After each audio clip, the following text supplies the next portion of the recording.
Assalamualaikum warahmatullahi wabarakatuh. Salam sejahtera untuk kita semua.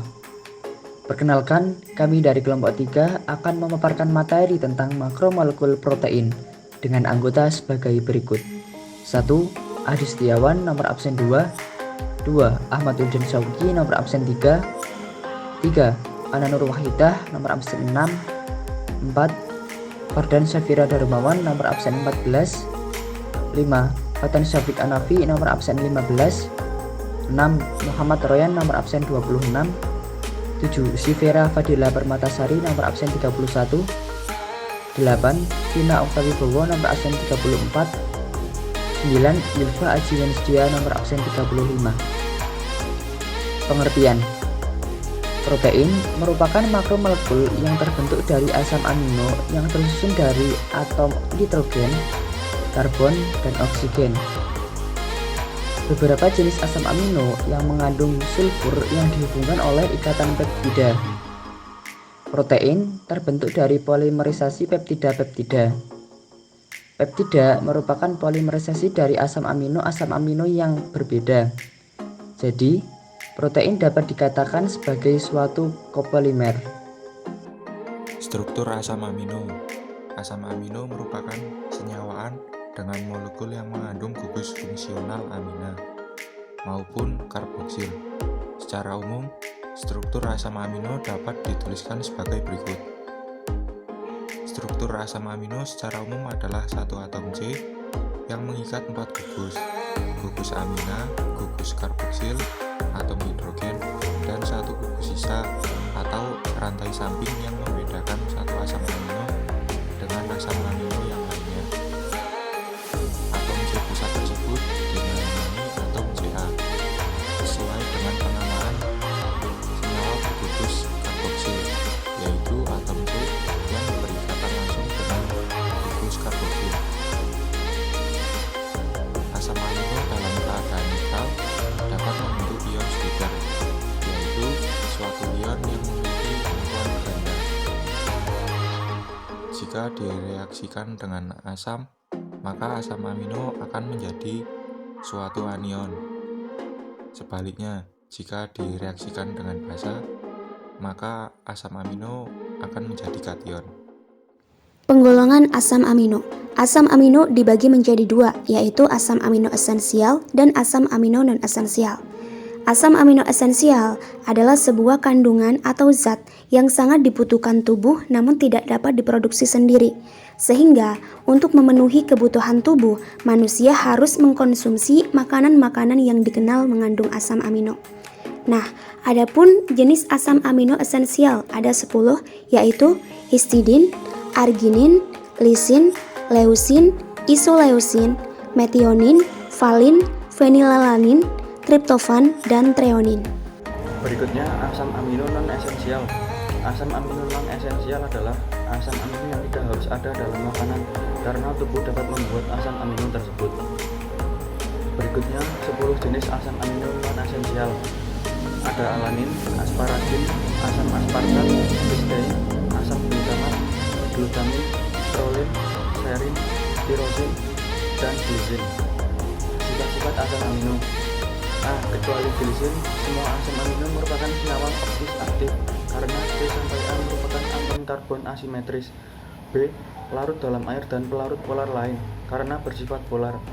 C. Memiliki pH isoelektrik yaitu pH pada saat asam amino tidak bermuatan. D. Dalam larutan bisa membentuk ion Switzer. Asam amino punya gugus karboksil -COOH yang bersifat asam dan gugus amino -NH2 yang bersifat basa. Maka asam amino bisa mengalami reaksi asam basa intramolekul dan membentuk suatu ion dipolar yang disebut ion Switzer. E. Bersifat amfoter, memiliki gugus asam dan gugus basa. Apabila asam amino direaksikan dengan asam, maka asam amino akan menjadi suatu anion. Begitu juga sebaliknya, apabila direaksikan dengan asa, maka akan menjadi kation. Kemudian, pembentukan protein. Protein terbentuk dari polimerisasi, kondensasi asam amino melalui ikatan peptida. Protein disebut juga polipeptida. Ikatan peptida adalah ikatan antara gugus karboksil dari satu asam amino dengan gugus amina dari asam amino yang lain. Setiap penggabungan dua asam amino akan dibebaskan satu molekul air. Jika 3 asam amino yang bergabung, akan dibebaskan 2 molekul air, sehingga dapat dirumuskan pembentukan protein melalui reaksi sebagai berikut. Struktur protein. Struktur protein adalah struktur yang kompleks dilihat dari ikatan-ikatan yang terjadi. Macam struktur protein yaitu struktur primer, struktur sekunder, struktur tersier, dan struktur kuarterner. Struktur primer merupakan ikatan-ikatan peptida dari asam amino pembentuk protein tersebut. Struktur sekunder terbentuk dari ikatan hidrogen yang terjadi antara gugus-gugus amina dengan atom hidrogen pada rantai samping asam amino, sehingga membentuk lipatan-lipatan, misalnya membentuk alpha helix. Struktur tersier. Interaksi struktur sekunder yang satu dengan struktur sekunder yang lain melalui ikatan hidrogen, ikatan ion atau ikatan disulfida, SS. Misalnya terbentuk rantai double helix. Struktur kuarterner. Struktur yang melibatkan beberapa peptida sehingga membentuk suatu protein. Pada peristiwa ini kadang-kadang terselip molekul atau ion lain yang bukan merupakan asam amino. Misalnya pada hemoglobin, yang pada proteinnya terselip ion Fe3+. Sifat-sifat protein. A. Sukar larut dalam air karena ukuran molekulnya yang sangat besar. B. Dapat mengalami koagulasi oleh pemanasan dan penambahan asam aksubasa. C. Bersifat amfoter karena membentuk ion Switter. Pada titik isoelektriknya, protein mengalami koagulasi sehingga dapat dipisahkan dari pelarutnya. D. Dapat terdenaturasi akibat pemanasan. Protein konjugasi. Protein konjugasi merupakan senyawa protein yang mengikat atau terikat dengan molekul lain yang bukan protein. Protein konjugasi terdiri atas nukleoprotein, glikoprotein, fosfoprotein, lipoprotein, dan kromoprotein. Selanjutnya yaitu nukleoprotein. Nukleoprotein ini merupakan protein yang terikat pada asam nukleat, terdapat pada inti sel dan kecambah biji-bijian. Glikoprotein merupakan protein yang berikatan dengan karbohidrat, terdapat pada musin kelenjar ludah, hati, dan tendon. Kemudian ada fosfoprotein.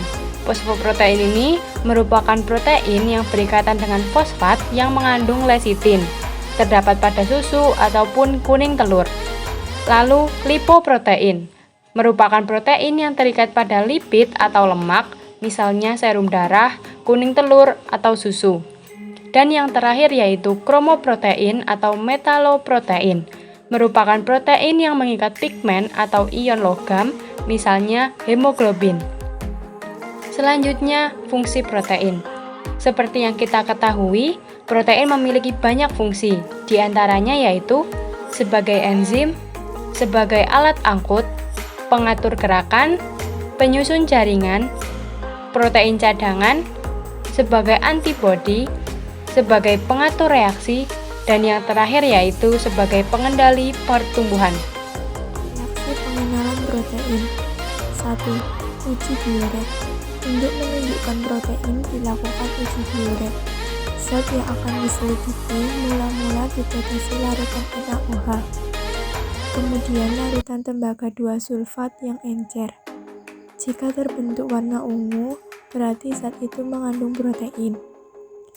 2.